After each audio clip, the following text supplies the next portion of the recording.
In this box is something that I have been waiting for and dreaming of for over 2 years. 2 years ago, me and my buddy Chad went down to Bentonville and rented some eMTBs. And that was our first taste of what these machines can actually do. Well, today's the day. I've actually purchased my own eMTB, and this one should be awesome.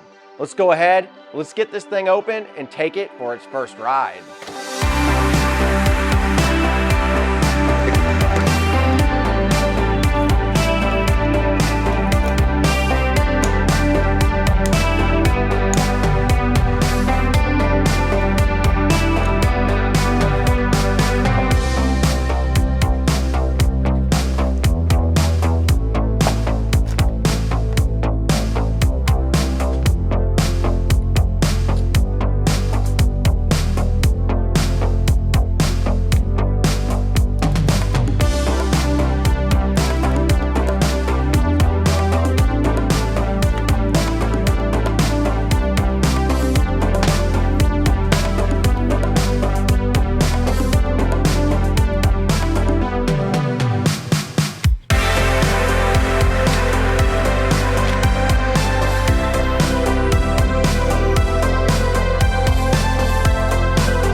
So here it is. This is the brand new 2023 RiftZone E1.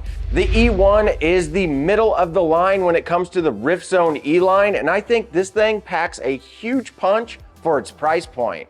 Now granted, this is quite a bit higher priced bike than what I typically review on my channel, but man, look at this thing. It is absolutely beautiful. Now on the E1, you are going to get a full RockShox setup with the 140mm pike up front and 140mm Deluxe Select Plus in the back. Now if we take a look at the drivetrain, this comes with a Dior setup with an 11-speed shifter up front and an 11-speed Dior rear derailleur with the clutch built in. Now, according to Marin's website, this bike should have come equipped with some TRP brakes, but I'm happy to say that this actually came with some Shimano brakes. Specifically, these levers are the M4100s, along with the 4-piston brakes front and back with massive 203mm rotors. You're gonna have no problem stopping this e-bike. Now, this does come with a tried and true motor. This is the Shimano EP6. This is a motor that has been around for a few years, and it comes in at 250 watts of power. That's gonna give you 85 Newton meters of torque. This is gonna be plenty of power to climb even the steepest hills. And not to mention, once you have a mid-drive motor, you're gonna be using a torque sensor as opposed to a cadence sensor. That torque sensor is gonna give you the power that you need whenever you need to get up and over obstacles, but also give you a little bit of power whenever you're just easily pedaling. Now, the advantages of going with the E1 versus the base model is that you do get a 630 watt-hour battery with a bigger battery that's gonna give you enough juice to be able to climb that extra hill. Now, according to the website, this was supposed to be equipped with some V tires, but I was pleasantly surprised when I pulled it out of the box and saw that this had Maxis tires on it. These Maxis tires are super grippy, but not to mention, this also comes pre-equipped with CushCore and it's tubeless already. So you don't have to worry about damaging your rims, and you can run an even lower pressure to get maximum grip.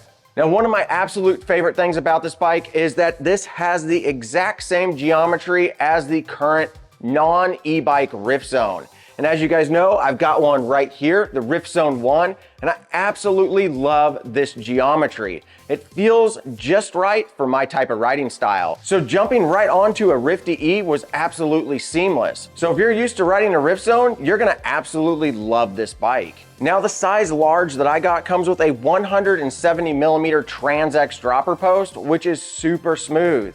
The only thing that I don't like, and I've said this before in all my other videos with Trans-X droppers, is the lever. This is gonna be something that I will change out relatively quickly. But if we continue to take a look at the handlebars, you are going to get 780mm wide bars, which is perfect for my riding style. And not to mention, this comes with some Marin lock-on grips, and these are some of the most comfortable Manufactur grips that I've ever used. And if we look a little bit further down on the bars, closer to the stem, you're gonna get that Shimano Steps computer. This computer is compact enough, but it's also detailed enough to give you enough information so you know exactly all the stats and details on your ride. And if you look all the way over on the far side of the handlebars, you are going to see the control for the screen. With that control, you are going to get a power button, a up and down button that will allow you to change between power assist modes. By default, this bike comes set up with an off, eco, trail, and a boost. And then also one of the really cool things is that this has a headlight button on it. This bike isn't equipped with the headlight, but the cool thing is Shimano motors have the ability to actually tie in a headlight. And believe me, I'm definitely gonna be hooking up a Magic Shine light to this really soon. So that's a ton of detail on this bike really fast. If you guys are overwhelmed, don't worry, because I'm gonna be doing a ton of review rides on this bike. I'm gonna be giving you details down the road of what I think of this Rifty E and how it holds up. Now, as you guys know, I have reviewed a ton of e-bikes on this channel, from mountain bikes to cruisers, but this one is definitely the one that I'm most excited about. I am super pumped to finally be able to own one and use it for long term, and I can't wait to tell you guys exactly what I think overall. But let's not wait anymore. Let's take this out to my local trail at Two Rivers and just show you how quick and nimble this bike actually is.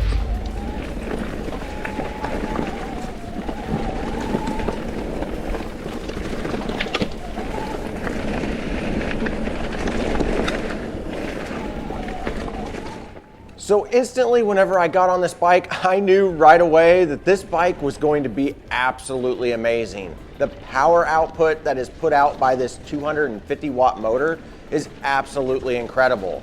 And the fact that you have multiple levels that you can choose from, depending on the type of ride that you're wanting to do, makes this an even more versatile ride. Now, one of the biggest benefits that I have found over the last couple of weeks of riding this is using this as a day 2 training device. So if I go out on a super hard ride the day before, I can take this e-bike out and still hit up the trails and practice some high-speed runs without totally exhausting myself. There's gonna be a lot of benefits to having an e-bike on hand, and I plan on making several videos on why I think this is something that if you can afford it, you should definitely have in your bike lineup. So there you go, that is the Rifty E1, and I've gotta say, I am loving this bike. Marin really did a good job on this. They absolutely nailed it by taking a tried and true design with the Rip Zone style and adding a motor to it. This bike is so much fun, just like the analog Rip Zones, but with a little bit more power. If you guys enjoyed this video and you want to see more of this bike, make sure you leave me a comment below. Let me know, are you guys into e-bikes? Are you coming around to e-bikes, or are you just totally against them? Either way, leave me a comment below and let me know your thoughts. And as always, we'll see you guys in the next one.